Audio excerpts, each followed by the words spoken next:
Remove your gate or face the committee.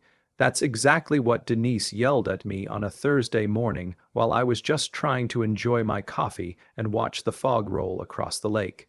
I mean, picture standing on land your grandfather constructed with hinges older than half your neighbors and being told it suddenly blocks community access. Nothing about this seemed normal. Documents thrust in my face, pictures taken at night, people whispering about rules I never signed up for. It felt like I was being monitored. Comment what you would have done if they came for your gate. 8:30 Thursday morning, and as a fire department technician, I'm holding the most absurd piece of paper I've ever seen. Notice of structural violation. Gate installation restricts lake front access standards. Official letterhead, multiple committee signatures, enough legal jargon to choke a lawyer. But here's what gets me. This gate displays weathered iron hinges and carved initials standing longer than half these people have lived here. I sip coffee from my thermos, watching deer tracks and morning mud disappear into woodland. Fog rises off Pine Lake through the trees, same as every morning for 30 years, same as when my grandfather constructed this cabin in the 1960s. Now, Denise Marshall, HOA Accessibility and Events Committee Chair, wants to tell me my family's property rights don't matter because of some lakefront walkway initiative that sounds made up yesterday. Derek, I hope you understand this isn't personal, Denise says, adjusting her bright yellow reflective vest that makes her look like a lost crossing guard. She holds a thick clipboard and contractor brochures. The Pine Lake Community Trail Initiative requires compliance with new accessibility standards. Your gate installation blocks community access to the lake trail system. She gestures at my simple wooden gate like it's a fortress wall instead of basic property boundary that keeps hikers off private land. I lean against the weathered pine post my grandfather installed decades ago, feeling familiar grooves worn smooth by weather. Structural violation. Denise, this gate's protected the cabin trail since my grandfather built it. Slapping lake. Front access on something doesn't override decades of solid timber rails and rusted locks. What authority exactly do you think you have over existing cabin properties? She pulls out contractor materials, glossy brochures from City Stride Solutions, complete with photos of modern trail systems and accessibility ramps that look nothing like our rustic forest community. The committee has partnered with professional consultants to ensure compliance with updated lake front access requirements. She explains, spreading brochures on her car hood like dealing cards. These improvements will benefit the entire community by providing safe, accessible routes to Pine Lake for all residents. I flipped through materials noting price estimates that would make a small town mayor faint. Trail upgrades, accessibility, compliance, professional installation services. Numbers keep climbing, and I wonder who's getting the biggest piece of this pie. So, let me get this straight. You want me to remove my grandfather's gate so the community can walk through my private property to reach a lake that already has public access through the boat ramp on the south shore. Derek, we're not asking you to provide access through your property, Denise corrects, though her tone suggests practiced explanation. We're requiring compliance with structural standards that ensure community lake front access isn't obstructed by unauthorized gate installations. The committee has determined that your current gate configuration violates these standards. She points to contractor materials about barrier removal for emergency access, which sounds important until you realize emergency services never used cabin trails for lake operations. I hand the brochures back, watching her stack them like precious documents. You know what, Denise? I'll need proof that these lakefront access bylaws actually apply to existing cabin properties. And while we're at it, I'd love to understand when the HOA gained authority over properties that predate its existence by 20 years.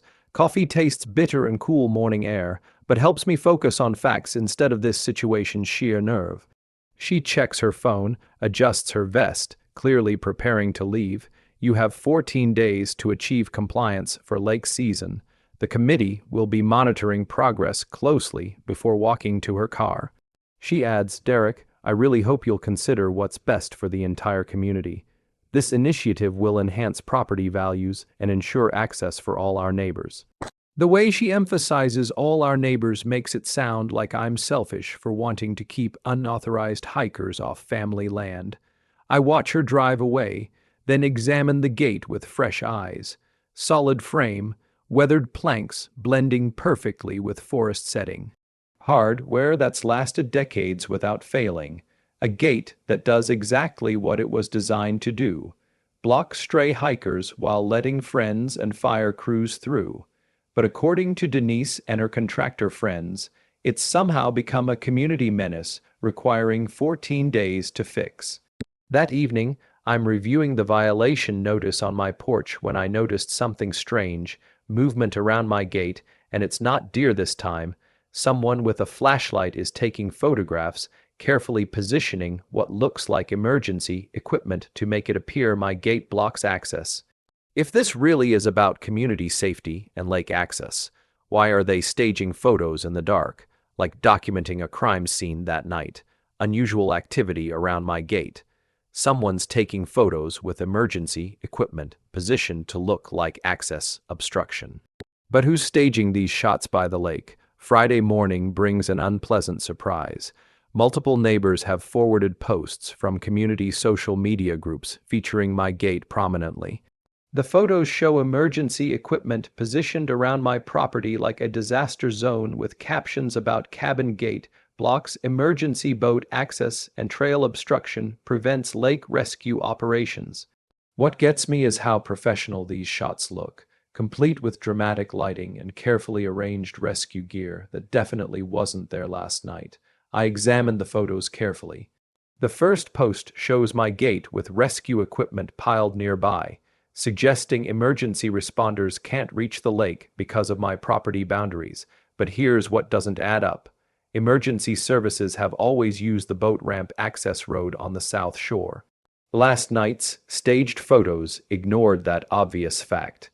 And anyone who's lived here knows the county launches rescue boats from the paved ramp, not through narrow woods. The metadata tells an interesting story. Timestamps show photos taken between 11 p.m. and midnight, well after I noticed suspicious activity.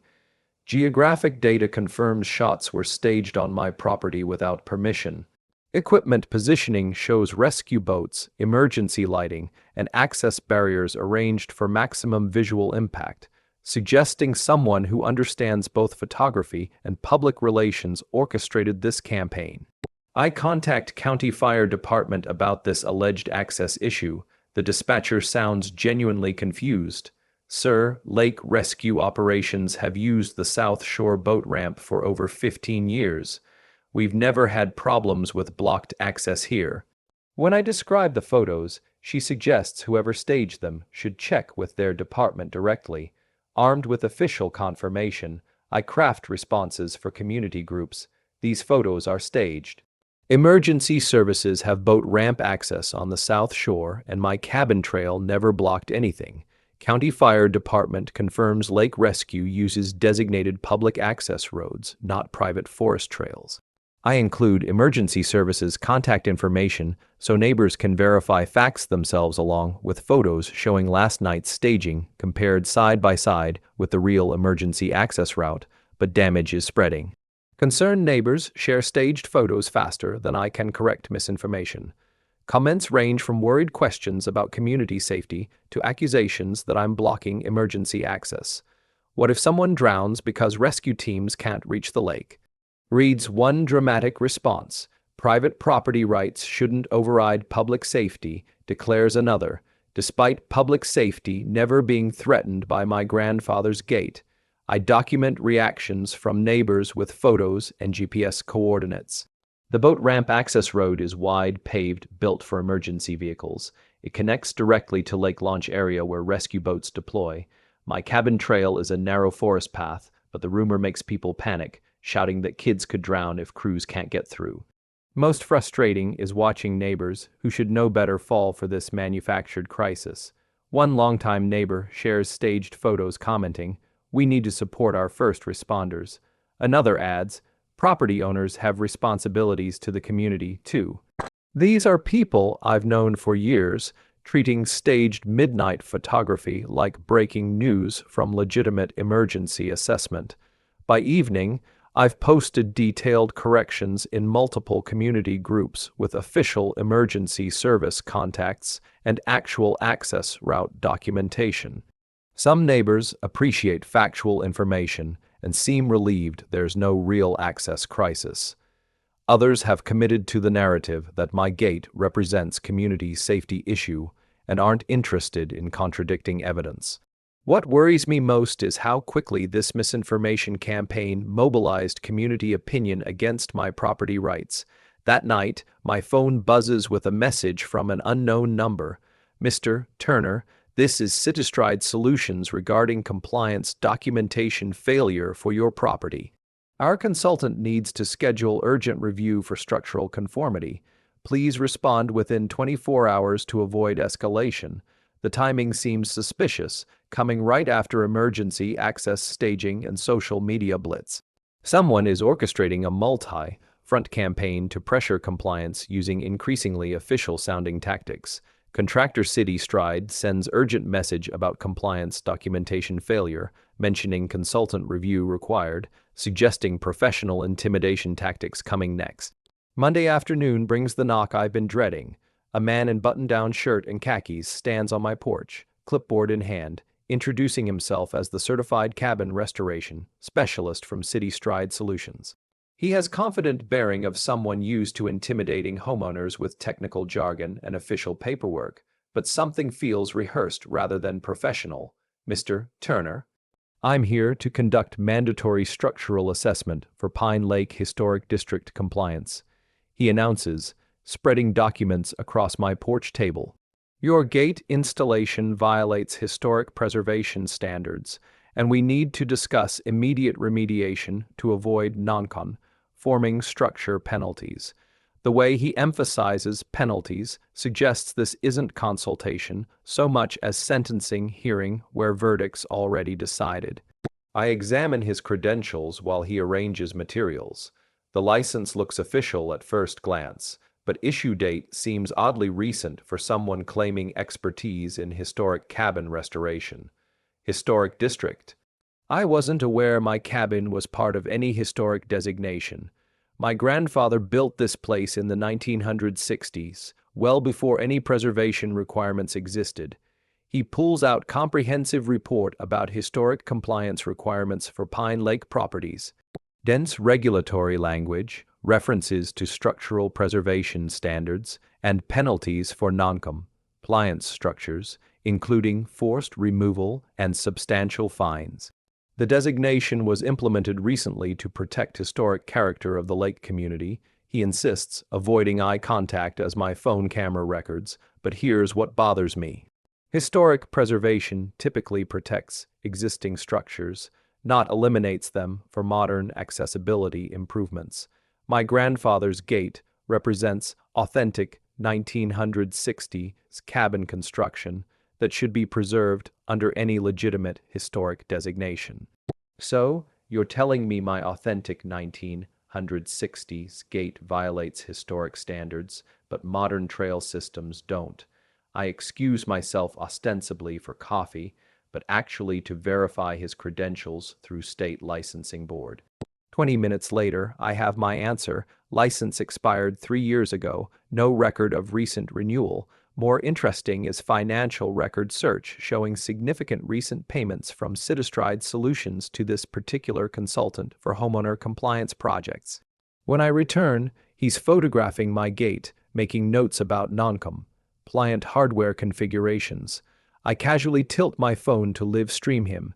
His answers reveal surface-level knowledge that might fool casual observers, but lacks technical depth. His recommendations align perfectly with City Stride's contractor services rather than authentic preservation principles, and viewers comment laughing emojis. You know what's interesting about historic preservation? I ask, settling back with renewed confidence. Authentic structures should be preserved, not demolished for modern upgrades. I show him original construction photos from my grandfather's files, complete with building permits and county approval documentation from the 1960s, holding them up to the live stream so neighbors can see. The change in his demeanor is immediate. Confident authority dissolves into uncomfortable shifting and careful word choices, suggesting he's operating outside actual expertise. Well, historic preservation requirements can be complex, and sometimes original structures need modification to meet current compliance standards, he offers. But explanation sounds more like retreat than professional assessment. I pull out research from County Historical Society. Official documentation confirms there's no Pine Lake Historic District requiring structural compliance reviews. Any legitimate historic designation would protect existing structures like my grandfather's gate, rather than mandate removal for modern improvements. Funny thing about this historic district you mentioned, the county has no record of any such designation. Now he's packing materials with obvious urgency, clearly uncomfortable with conversation direction. Mr. Turner, I'll need to consult with my supervisors about specific compliance requirements for your property. You should expect follow-up communication about next steps before leaving. He adds what sounds like prepared warning. I strongly recommend cooperation with the compliance review process to avoid escalation to more serious enforcement measures. That evening, I'm surrounded by documentation proving everything about this consultation was fraudulent. Expired credentials, non-existent historic district, and financial connections between consultant and contractor promoting expensive compliance solutions. The pattern is becoming clear. First came structural violation notice misrepresenting HOA authority, then stage photography and social media pressure, now professional intimidation using fraudulent credentials. Officer Lewis reviews fake consultant documentation. Derek, you've uncovered professional fraud here, but be ready. They'll likely try to manipulate committee processes next. Wednesday morning brings an email that makes my coffee taste like ashes. Joint Committee Action, Comprehensive Property Review for Pine Lake Community Standards. At 3 separate HOA committees are coordinating efforts to address non-compliant cabin properties and lake front access obstruction. What strikes me is how this went from single structural violation to community-wide initiative involving multiple governing bodies, as if my grandfather's gate triggered crisis requiring unprecedented committee cooperation.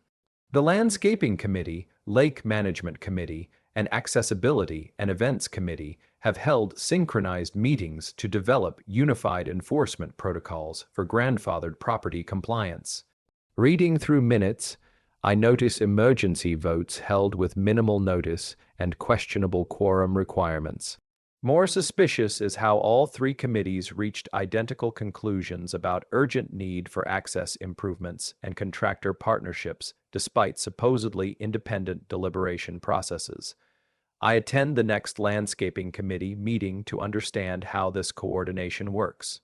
Denise sits at head of table despite not being committee member, guiding discussion toward structural compliance issues, presenting my gate as example of how individual property decisions impact overall community aesthetics. But here's what bothers me about committee coordination. Each group is supposedly making independent decisions, yet they're all reaching same conclusions and recommending same contractor solutions. Landscaping Committee decides gate affects visual consistency standards. Lake Management determines property boundaries interfere with waterfront accessibility planning. Accessibility and Events concludes existing structures obstruct community circulation improvements. During public comment, I present facts with a small recorder on the table. 3 committees don't have authority over properties like mine. Committee coordination doesn't create new legal powers that didn't exist before.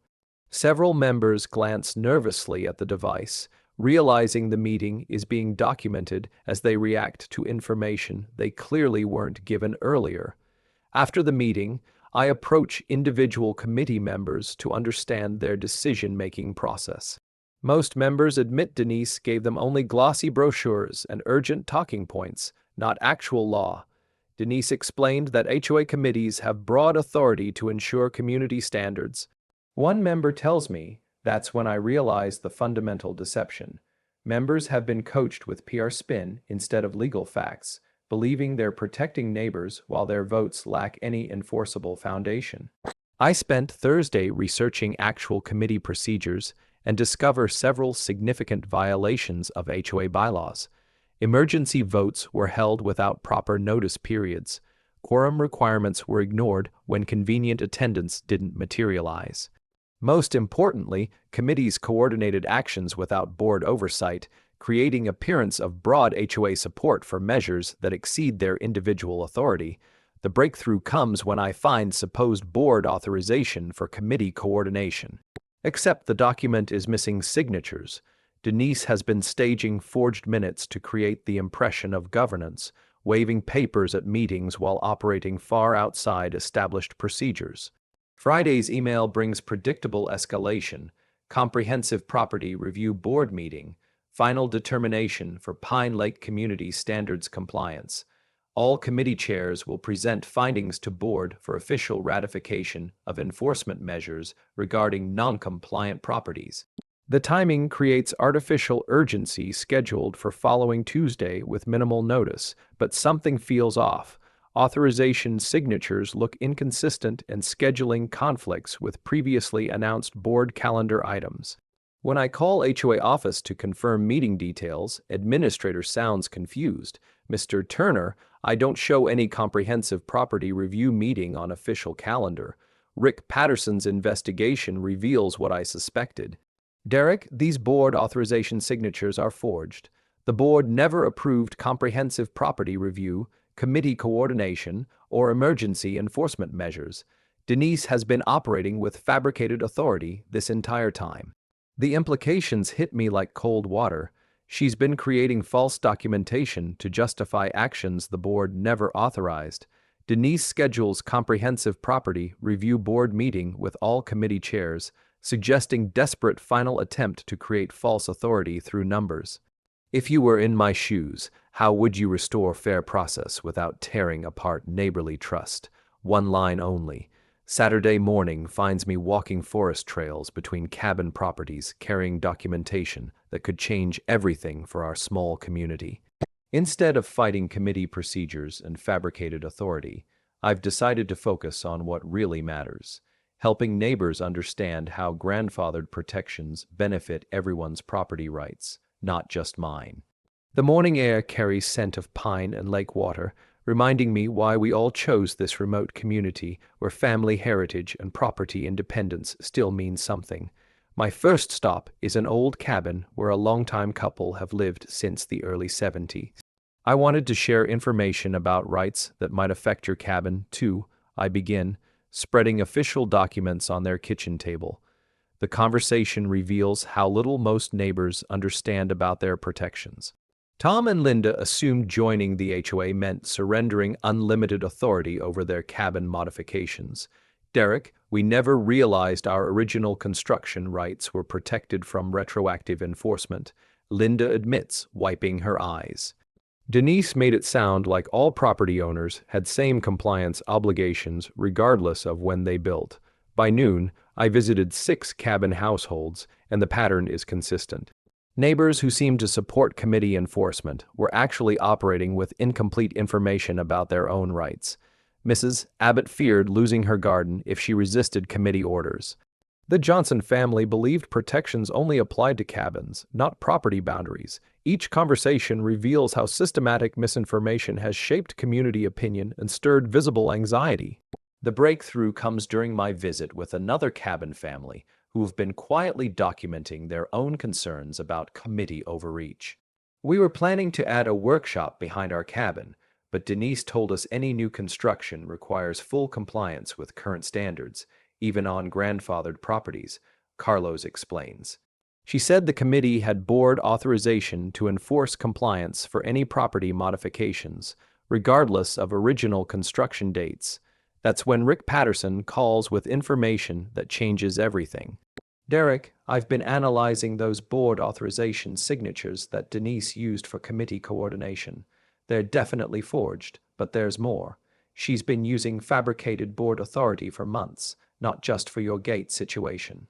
Multiple enforcement actions, contractor approvals, and committee coordination efforts have been unauthorized from the beginning.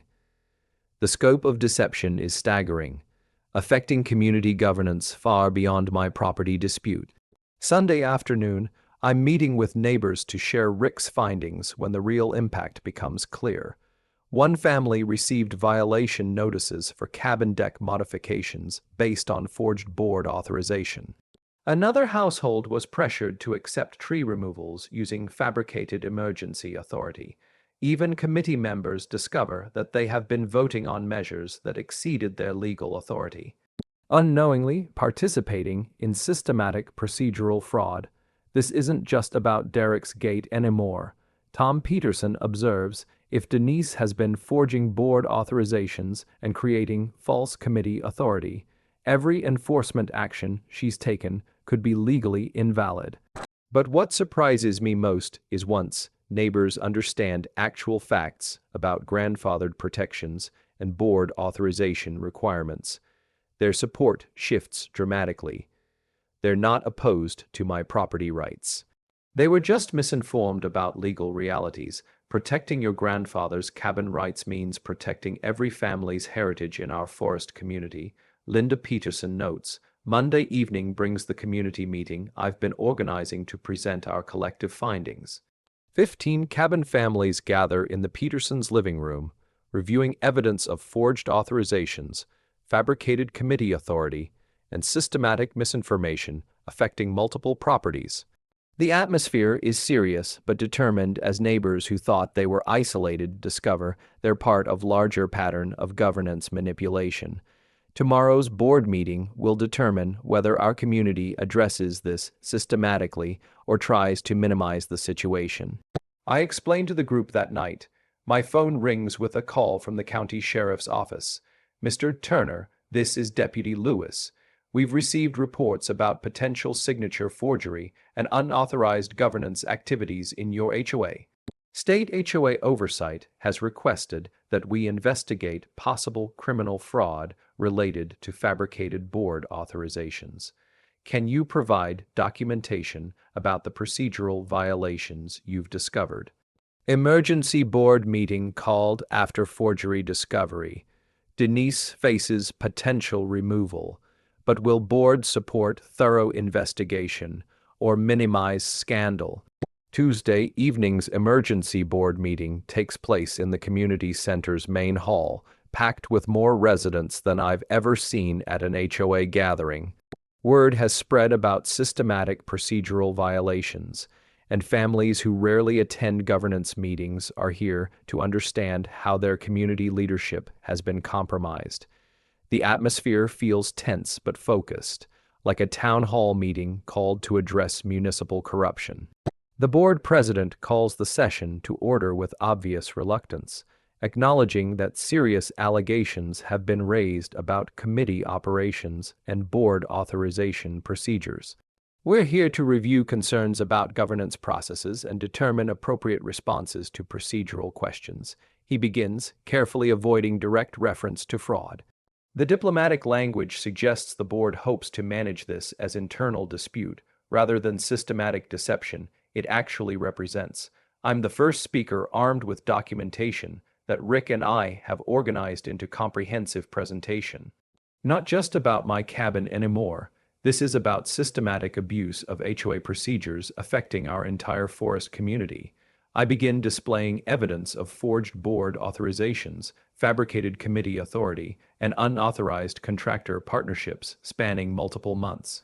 We have documented proof of procedural fraud that affects multiple families and creates legal liability for our organization. The evidence is overwhelming. Social media staging with fraudulent emergency access claims, use of expired professional credentials to intimidate homeowners, committee vote manipulation without proper authorization, forge board signatures for false authority claims enabling unauthorized enforcement actions. One board member looks genuinely shocked as she reviews signature analysis projected on the screen. I never authorized committee coordination for grandfathered property enforcement. That's not my handwriting on these papers. Other members lean forward, trading anxious glances as pages are compared under the projector's glow, realizing they've been unknowingly implicated in unauthorized actions as the audience gasps. Multiple families present evidence of enforcement actions taken under fabricated authority. Violation notices issued without proper board approval. Contractor contracts approved through forged authorizations. Committee coordination implemented without legitimate governance oversight. Every family needs to understand that unauthorized actions taken under false board authority could expose our organization to significant legal liability. Rick explains. One family presents documentation of deck modification violations issued using forged board authority. Another household describes pressure to accept landscape modifications based on fabricated emergency powers. Deputy Lewis arrives during the presentation, carrying documentation from County Sheriff's investigation and State HOA Oversight Agency. Board members, we're investigating potential criminal fraud related to governance activities here. The State Oversight Agency has requested that you preserve all records related to committee operations, contractor contracts, and enforcement actions taken over the past 6 months. The officer in uniform plants a thick folder on the table, transforming this from internal dispute into a criminal investigation with serious legal consequences. The board faces an impossible situation. They can't defend actions they never authorized, but they're potentially liable for fraud committed under their name.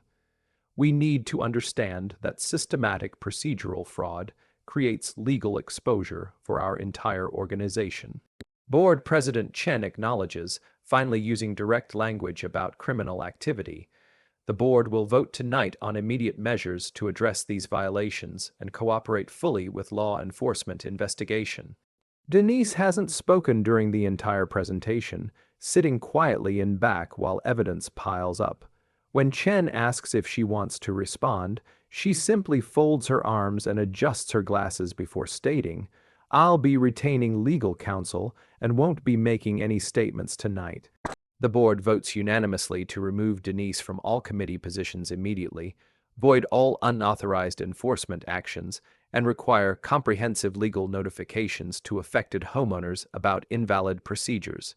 They also vote to engage independent legal counsel to address potential liability from fraudulent activities and cooperate fully with criminal investigation. County Sheriff and State HOA Oversight notify board. They're investigating potential criminal fraud and procedural violations. Real authority finally engaged. 1 week after the board meeting, I'm standing beside my grandfather's gate, watching county inspectors bolt an official heritage protection plaque into the post. The morning mist rises off Pine Lake, just like it has every day for decades, but today feels different. Today marks the conclusion of a battle that grew from a simple property dispute into a comprehensive victory for legitimate governance and community heritage protection. The irony isn't lost on me that Denise's attempt to force gate removal has resulted in permanent legal protection for every grandfathered cabin property in our forest community. County Historical Society director arrives with documentation that makes everything official. Mr. Turner, your grandfather's cabin and associated structures now have formal heritage protection status. The gate construction represents authentic 1960s rural architecture that's protected from retroactive compliance requirements. She hands me a certificate that establishes precedent for every pre-HOA property in our area, ensuring that future committee overreach can't threaten family heritage or original construction rights. State HOA Oversight Coordinator brings news about comprehensive reforms for rural HOA governance. New regulations require board verification for all committee coordination, signature authentication for enforcement actions, and mandatory education about grandfathered property protections. Deputy Lewis provides the final update about criminal consequences. Denise Marshall has been charged with multiple counts of signature forgery, fraudulent document creation, and conspiracy to commit governance fraud. She's also required to cover legal notifications to all affected property owners and perform extensive community service related to HOA governance education. The charges send a clear message that systematic deception has serious legal consequences that go far beyond simple community disputes. The most satisfying development is how our community has responded. Families who were pressured by fraudulent enforcement actions are now protected by the same grandfathered rights that defend my property. Committee members who were unknowingly involved in unauthorized actions have received governance training that prevents future manipulation. What started as an attack on Derek's gate has become protection for everyone's heritage rights. One longtime neighbor observes during our weekly coffee gathering, "The upgrade to my gate system reflects both legal victory and community education. Enhanced construction maintains the authentic 1960s design while adding educational signage about grandfathered property protections." Pine Lake Heritage Property protected by law. Markers are visible from the trail, informing hikers about respect for private land while celebrating our community's authentic cabin history. The gate that Denise wanted removed has become a symbol of heritage preservation and legitimate property rights. Environmental Services confirms that cabin trails predate environmental regulations and maintain grandfather protection from modern compliance requirements. What amazes me most is how thoroughly the situation has reversed. Denise's elaborate campaign to force compliance has instead established permanent legal protections that make future committee overreach impossible. Fraudulent consultant intimidation resulted in official heritage status that celebrates authentic cabin construction. Staged emergency access claims led to documented confirmation that private trails were never part of emergency planning. Social media manipulation created community education about actual property rights and governance procedures. The annual Pine Lake Heritage Day celebration takes place on a perfect autumn morning with golden light filtering through forest canopy and lake water reflecting the seasonal colors. 20 cabin families gather to celebrate Pricho, a history and heritage protections that ensure our community's authentic character will survive future development pressures. Children learn about their grandparents' construction methods, while adults appreciate the legal protections that preserve family property rights for future generations. My grandfather's gate serves as the centerpiece for heritage education with display boards explaining authentic cabin construction and grandfathered property protections. This gate represents what our community values: respect for family heritage, protection of property rights, and authentic forest living that connects us to the land and our history, I explained to the gathered families. Standing here at sunset, watching deer slip from the forest to drink at the lake edge, I let out a breath I didn't realize I was holding. After all of it, the gate is still here, and so are we. Stronger, a little wiser, and maybe a little more suspicious of people who wave papers around like weapons. Maybe the real lesson here is that power built on lies always collapses when you shine enough light on it. If you're still here, tell me in the comments what you think I should have done differently. Hit like and subscribe if you want more stories like this. And if you really enjoyed it, you can tap that little thanks button below. Stay sharp out there, friends. That's it for now from the HOA Story Time. Make sure you're subscribed and the bell's on.